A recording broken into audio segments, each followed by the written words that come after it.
Obviously Mosharraf Karim বাবা। সিনেমার experience না খুবই ভালো থাকে, খুবই ভালো। মানে নাটক, সিরিয়াল, টিভিসি অফিসে যাই করি, আমার কাছে মনে হয় সিনেমা আর সিরিয়ালের অনুভূতিটা বেশি দারুণ। সিনেমায় থাকে অনেক বড় বড় জ্ঞানী গুণী মানুষরা, পুরো একটা ফ্যামিলি। সো সিরিয়াল আর সিনেমা করতে আমার বেশি ভালো লাগে। কেমন আছো? আলহামদুলিল্লাহ খুবই ভালো আছি, আর এখন আরো বেশি ভালো হয়ে গেছি যে আমার বন্ধু তুমি রিদ্ধি এখানে চলে এসেছো। তো হ্যাঁ, আলহামদুলিল্লাহ ভালো। প্রথমেই তোমার ফুল নেমটা জানতে চাচ্ছি। ওকে, সাদিকা মালিহা শখ। সবাই তোমাকে কি বলে ডাকে? শখ, সবার শখের আমি, তাই শখ বলে ডাকে। তোমার ড্রেস আপ দেখে মনে হচ্ছে তুমি এখানে নাচ করলে। নাচ করার মানে যখন স্টেজে গিয়েছো তখন কি ভয় লাগছিল?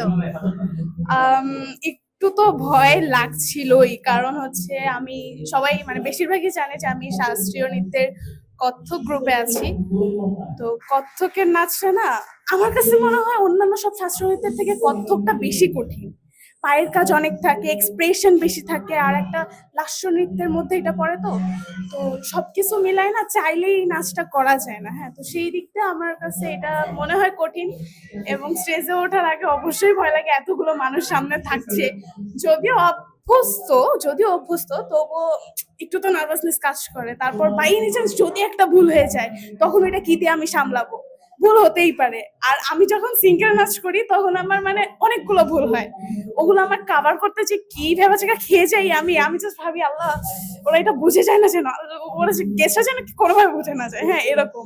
তো পরে আবার ভিডিও দেখার পর না, ঠিক আছে, কোন রকম সামাল দিয়েছি, এটা আমি বুঝবো, গেস্টরা বুঝবে না। হ্যাঁ, তো সেই দিক দিয়ে একটা নার্ভাসনেস থাকেই। পড়ালেখার পাশাপাশি কি কি করতে ভালোবাসো? পড়ালেখার পাশাপাশি আমি অনেক কিছু করতে ভালোবাসি। অভিনয় তো সবার আগে নাচ, তারপরে অভিনয়, তারপরে ছবি আঁকতে বেশ পছন্দ করি। যখন আমি ফ্রি থাকি ছবি আঁকি বিভিন্ন ধরনের। তারপর গান খুব একটা করা হয় না, কারণ গান আমার খুব কষ্ট লাগে।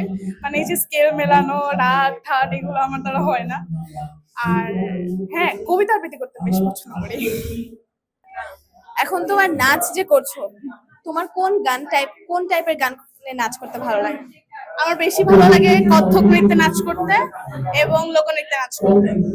তোমার নাচের যাত্রা কত বছর? বর্তমানে অলমোস্ট 13.5 বছর হয়ে গেছে। 13 বছর, 13.5 বছর। তোমার বয়স এখন কত তাহলে?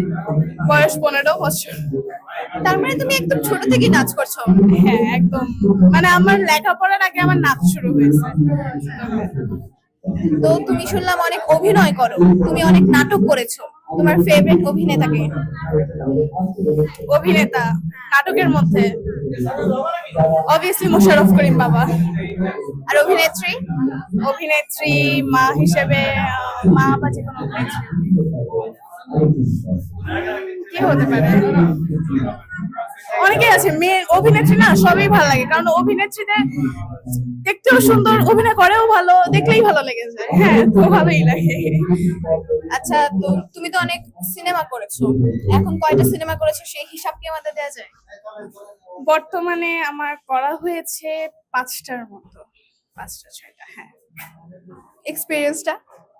সিনেমার এক্সপিরিয়েন্স না খুবই ভালো থাকে, খুবই ভালো। মানে নাটক, সিরিয়াল, টিভিসি অফিসে যাই করি, আমার কাছে মনে হয় সিনেমা আর সিরিয়ালের অনুভূতিটা বেশি দারুণ। কারণ সিনেমা আমরা একটা মানে 2-3 ঘন্টার একটা কাজ কয়েক মাস ধরে, কয়েক সপ্তাহ ধরে শেষ করি। সিনেমায় থাকে অনেক বড় বড় জ্ঞানী গুণী মানুষরা, তাদের সাথে পরিচয় হয়ে তাদের সাথে একটা ভালো মোমেন্ট ক্রিয়েট করে, তারপরে আবার সেই প্রিমিয়ারে যে আবার সেই মনে করা যে আরে দেখা হলো আবার, মানে এই যে পরিচয়, তারপরে একটা ফ্যামিলির মতো একটা কাজ, খুবই ভালো লাগে। আর সিরিয়াল তো আরো বেশি ভালো লাগে। 2-3-4-5 বছর ধরে একটা সিরিয়াল চলতে থাকে, একই মানুষ পুরো পরিবার হয়ে যায়। মানে এক জায়গায় খাট বিছানা সব নিয়ে এসে থাকি, ঘুমাই, খাই, পুরো একটা ফ্যামিলি। সো সিরিয়াল আর সিনেমা করতে আমার বেশি ভালো লাগে। আচ্ছা, অসংখ্য ধন্যবাদ। তুমি যেহেতু এখন নাচ করে এসেছো, তুমি তো নিশ্চয়ই এখন টায়ার্ড হয়ে আছো, আর কথা না বাড়াই।